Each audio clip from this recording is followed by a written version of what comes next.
नाज़रीन, मियाँ मोहम्मद नवाज शरीफ साहब चौथी मरतबा वज़ारत उज़्मा का हलफ उठाने आए थे। मुस्लिम लीग नून कहती है कि मियाँ साहब का तो ख़ुद प्रोग्राम ही नहीं था कि वो वज़ारत उज़्मा लेंगे। दूसरी जानिब कुछ और लोगों का ये ख्याल है कि मियाँ नवाज शरीफ साहब की छुट्टी करवाई गई। तो लंदन प्लान कहाँ बना, मियाँ नवाज शरीफ साहब को पाकिस्तान लेकर कौन आया और कौन नहीं माना मियाँ नवाज शरीफ साहब को वज़ारत उज़्मा की कुर्सी देने पे। फैज़ाबाद धरने में जो जनरल फैज़ हमीद साहब का नाम बार बार लिया जा रहा था, ख्वाजा आसिफ साहब बहुत एक्टिव थे। अब एकदम से इतनी खामोशी क्यों हो गई है? जो सीनियर सहाफ़ी हैं वो ये कह रहे हैं कि मुस्लिम लीग नून के अंदर से कुछ दबाव है और कुछ लोगों की आवाज़ें उठ रही हैं। वो ये कह रहे हैं कि वज़ीर आला पंजाब और वज़ीर आज़म पाकिस्तान ये सिवाय हेलीकॉप्टर पे झूटे लेने के इसके अलावा ये कोई फ़ैसला नहीं कर रहे। और कुछ लोगों का ये भी ख्याल है और कहना है कि जब दबाव इंतहाई बढ़ जाएगा तो ये लोग खामोशी से लंदन रवाना हो जाएंगे।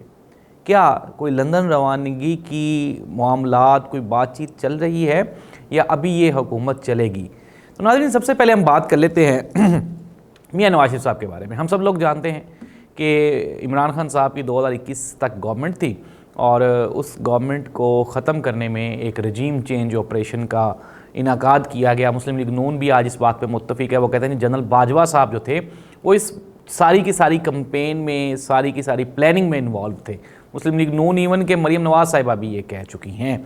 तो अब वो जो लंदन प्लान था उसमें मियाँ मोहम्मद नवाज शरीफ साहब को एतमाद में लिया गया और नवाज शरीफ साहब के साथ जो गुफ्तो शनीद की गई उसका जो लाजमी हिस्सा था वो यही था कि मियाँ साहब चौथी मरतबा वज़ीर आज़म बनेंगे। फिर हमने देखा कि इलेक्शन से 2 रोज़ कबल करोड़ों अरबों रुपए के पाकिस्तान के नामवर अखबारात में इश्तहारात जारी किए गए और ये कहा गया कि चौथी मरतबा वज़ीर आज़म नवाज शरीफ, पाकिस्तान को नवाज दो। लेकिन फिर हमने देखा पाकिस्तान को तो नवाज मिला ही नहीं। इवन के मियाँ मोहम्मद नवाज शरीफ साहब को भी नवाज ना मिल सका और मियाँ साहब अपनी केपी वाली सीट हार गए और लाहौर में भी मियाँ साहब की जीत इंतहाई मशकूक वो पाई जाती है। और मैंने कल भी प्रोग्राम में आपको बताया था कि डॉक्टर यास्मीन राशिद जो ही वो बेहतर होकर बाहर आएंगी तो मियाँ साहब को अपनी इस सीट से भी हाथ धोना पड़ेगा।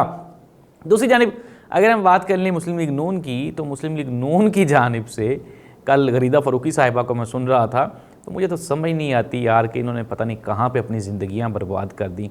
अपने आप को सहाफ़ी कहने वाले और सहाफ़त का लिबादा ओढ़ के लोगों की खिदमतें करने वाले ये बेचारे ज़हनी ग़ुलाम, ये लोगों के साथ आजकल आपको अंदाज़ा ही नहीं है कि लोगों की एक्सेस और लोगों की एबिलिटी और मेंटल लेवल वो कितना वसी हो चुका है। अब लोग झूठ को झूठ जान लेते हैं, मान लेते हैं, पहचान लेते हैं क्योंकि उनको इन्वेस्टिगेशन करना आती है। तो मोहतरमा गरीदा फ़रूकी साहब फरमा रही थी जी कि मियाँ साहब का तो प्लान ही नहीं था, मुस्लिम लीग नून ने खुद ही ये फ़ैसला किया, मियाँ साहब तो तैयार ही नहीं थे। तो ज़ाहिर सी बात है अगर हम ग्राउंड रियलिटीज़ को देखें तो मियाँ साहब चौथी मरतबा वज़ीर आज़म बनने आए थे।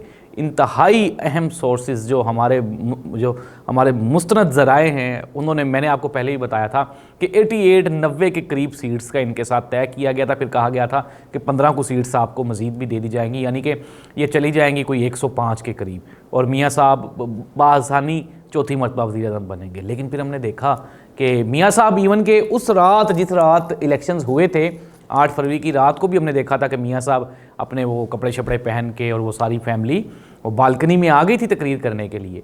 लेकिन फिर हमने ये देखा कि यार वो तो सारी की सारी तकरीर रिवर्स हो गई। और मैं आपको पहले भी कहता था कि मैं ही वो सहाफ़ी था जो कि बड़े बड़े सहाफ़ियों को कहता था कि यार मियाँ साहब वज़ीर आज़म नहीं बनेंगे, वज़ीर आज़म कोई और बनेगा। और मैं ये भी कहता था कि मियाँ साहब आपको बहुत जल्द कहते हुए दिखाई देंगे कि मुझे क्यों बुलाया, मुझे क्यों बुलाया। और फिर हमने देखा कि मियाँ मोहम्मद नवाज शरीफ साहब ने कहना भी शुरू कर दिया है, घर वालों से भी नाराज़ हैं, पार्टी से भी नाराज़ हैं, अपने भाई से भी नाराज़ हैं, बेटी से भी नाराज़ हैं।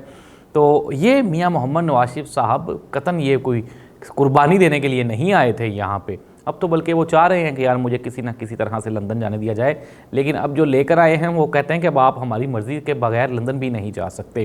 फैज़ाबाद धरने पे मुस्लिम लीग नून के बड़े जोशीले खिताबात, बयानात आ रहे थे जी कि हम जनरल फैज़ हमीद साहब को बुलाएंगे और ख्वाजा आसिफ साहब बड़ा बोल रहे थे उन पर। लेकिन ख्वाजा आसिफ साहब शायद ख़ुद भी ये भूल जाते हैं कि 7-8 हज़ार वोट लेके तो नेशनल असम्बली की सीट इंजॉय करना और फिर वजारत दिफा इंजॉय करना, तो ये जिनकी मरहून मिन्नत है, आप उनको किस तरह से आंखें दिखा सकते हैं। लेकिन ये भी बात अंडरस्टूड सी है कि ख्वाजा साहब अपनी मर्ज़ी से कोई बयान तो देते नहीं हैं, वो भी उनकी मर्ज़ी से ही देते हैं, जो शायद फैज़ हमीद साहब को डराना चाह रहे थे या फिर लूप में लेना चाह रहे थे, और वो सारे मामला तय हो गए। तो अब फैज़ाबाद धरने में जनरल फैज़ हमीद साहब का नाम उनको क्लीन चिट मिल गई है, और अब वो यही कहा जा रहा है जी कि उनका कोई इन्वॉल्वमेंट फैज़ाबाद धरने में नहीं थी। शाहिद खाकान अब्बासी साहब ने भी कंफर्म कर दिया, उन्होंने कहा जी कि नहीं, जनरल बाजवा और फैज़ हमीद का उसमें कोई रोल नहीं था, तो ये हुकूमत को एतमाद में लेके सारा कुछ किया गया। लेकिन हकीकत इसके बरअक्स है, और हमने आपको बताया भी था कि वो जिन साहब ने, जो डीजी रेंजर्स थे, उन्होंने किस तरह से पैसे तकसीम किए, कहाँ से बंदों को लेकर आए। लेकिन खैर जी, हमें क्या, मसाइल तो अवाम को फेस करना है। मियां नवाज शरीफ साहब वज़ीर आज़म बनते या नहीं बन सके, इससे कोई अवामी मसाइल या अवामी इशूज़ तो हल नहीं होने वाले। गैस की कीमतों के नया फार्मूला तय किया जा रहा है, जिसके तहत गैस आपको इंतहाई महंगी मिलेगी, अप्रोक्सीमेटली बिजली के बिलों के बराबर आपको गैस के बिल आना शुरू हो जाएंगे। और आपके सामने ही है कि गंदम, आटा वो मुल्क में नापैद होने जा रहा है। तो आने वाले दिनों में जो हमारा क्राइसिस है, आम आदमी के मसाइल, वो तो हल नहीं हो रहे। हाँ, अलबत्ता ये है, हमारी शराफिया पहले भी इंजॉय कर रही थी, अब भी सऊदी अरब भी कुछ पैसे दे रहा है, अमेरिका भी सपोर्ट करेगा, ऊपर से ईरान इसराइल जो कशीदगी है उसको भी हमने कैश करना है, और अपना आप उसमें कोई इन्वॉल्वमेंट करेंगे, अपने आप को कहीं ना कहीं जाके एडजस्ट करेंगे, बेचेंगे। देखना ये होगा कि किस दाम हम अपने आप को बेचने में कामयाब होते हैं। तो पाकिस्तान की जो आम आदमी के मसाइल हैं वो तो जूं के तू रहेंगे, और बकाया जो चीज़ें हैं वो बदलती रहेंगी। पाकिस्तान तहरीक इंसाफ के जो मरकज़ी की आदत है, उनकी जानिब से आजकल जो हमारी जो दूसरी जानिब की मरकज़ी की आदत है, यानी कि फ़ौजी की आदत, उसके ख़िलाफ़ बयानात देने का सिलसिला जारी है। तो शुएब साहब ने भी कहा, उन्होंने कहा जी कि जंगल में भी कोई कानून होता है, कोई आइन होता है, पाकिस्तान सरज़मीन बेआइन है, यहाँ पे कोई कानून नहीं है, पाकिस्तान तहरीक इंसाफ के साथ बहुत ज़्यादती की जा रही है।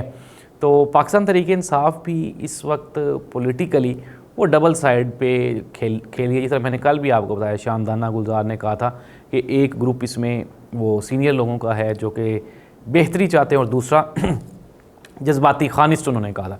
अच्छा, अब आपको एक और बड़ी खबर दे रहा हूँ मैं कि जेल में मौजूद उमर सरफराज चीमा और एजाज़ चौधरी, उन्होंने इमरान खान के नाम एक ख़त लिखा।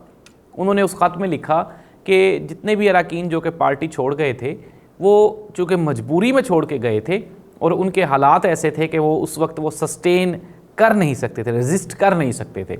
तो उन्होंने चेयरमैन पाकिस्तान तहरीक इंसाफ इमरान खान, बानी चेयरमैन पाकिस्तान तहरीक इंसाफ इमरान खान से ये रिक्वेस्ट की कि आप उन तमाम लोगों को वापस आने का मौका दे दें। मैं ये खबर पहले ब्रेक कर चुका हूँ। मैंने आपको बताया था कि पाकिस्तान तहरीक इंसाफ के वो तमाम जो साबिक कारकुनान, बड़े बड़े नाम, उनमें अली जैदी, फवाद चौधरी, इमरान इस्माइल, ये कहीं ना कहीं जाके कुछ ना कुछ ऐसा एक वो सिलसिला बनेगा जिसमें ये सब लोग वापस आ जाएंगे। हमने देख भी लिया था, अगर हम पंजाब की बात करें तो मुसर्रत जमशेद चीमा साहब और उनके जो खावंदे नामदार हैं, शोहरे नामदार चीमा साहब, वो भी वापस पार्टी में आ गए, और पंजाब में काफ़ी सारे लोगों की वापसी हो गई थी। इसी तरह से मरकज़ में या कराची में या पेशावर में, वहाँ पे भी वापसियाँ होना शुरू हो जाएंगी। इवन के महमूद खान साहब ने भी बयान दिया कि मेरी तमाम तर वफ़ाएँ और हमदर्दियाँ इमरान खान के साथ थी, हैं और रहेंगी। ये और बात है कि महमूद खान साहब 4 साल 5 साल KP में अपना इंजॉय भी कर गए वज़ारत आला, और फिर इमरान खान को छोड़ने में भी पेश थे। लेकिन सियासत में कोई भी एंडिंग पॉइंट नहीं होता, और मैं फिर दोबारा आपको ये कह रहा हूँ कि तमाम मसाइल का वाहिद हल वो यही है कि अपने रास्तों को ओपन किया जाए, बातचीत की जाए, ताकि मुल्क और कौम के लिए कोई बेहतर फ़ैसले किए जा सके, अवाम के लिए कोई बेहतर फ़ैसले किए जा सके। अल्लाह इस मुल्क का हामी नासिर हो। अल्लाह हाफ़िज़।